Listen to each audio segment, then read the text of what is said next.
L'installation Crocus sativus Fleur du Bonheur est une pièce en 2 temps avec une partie immersive qui est l'objet du travail qui a été développé au Fresnoy, et l'autre partie se situera dans ce jardin où nous nous trouvons, où les petites fleurs qui ont été filmées pour créer la vidéo seront replantées en septembre dans ce jardin.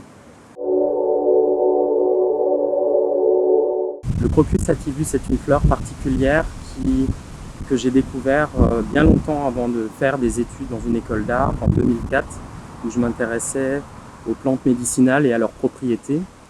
Et plus récemment, donc en 2018, lors d'un voyage dans l'est de l'Iran, j'ai découvert la floraison de ces fleurs qui ont rempli un désert.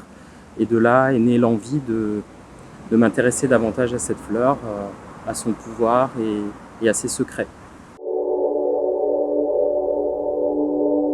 Pour ce projet, c'est un processus qui s'échelonne depuis 2 ans.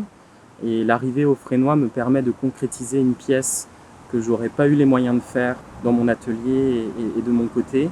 La ressource principale d'un projet, c'est l'intuition. Et quand cette intuition devient aussi forte, elle fait sens. Et donc j'ai voulu partager l'émotion de la naissance d'une fleur. C'est ce qui fait l'objet de cette installation Crocus sativus Fleur du Bonheur. L'œuvre qui est composée de 3 éléments s'est construite de manière un petit peu, j'ai envie de dire, empirique, parce qu'au départ, ce n'était pas le dispositif prévu. Tout s'est construit finalement autour des images qui ont été réalisées fin octobre, moment à laquelle on assiste à la floraison des crocus. Et donc, à partir de cette matière qui était l'essence du projet, j'ai décidé de développer l'installation, sa dimension sonore et la dimension immersive avec l'espace qui lui est dédié.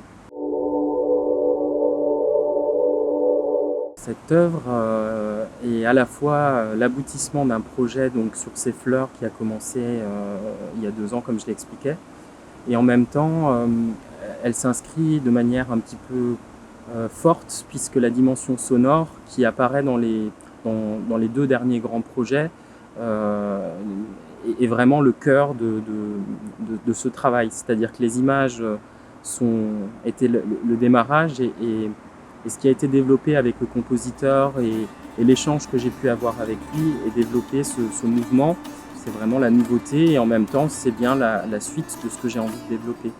Je me considère comme sculpteur, et l'idée c'était de sculpter avec la musique. La musique se déplace en cercle et je l'envisage comme un volume invisible.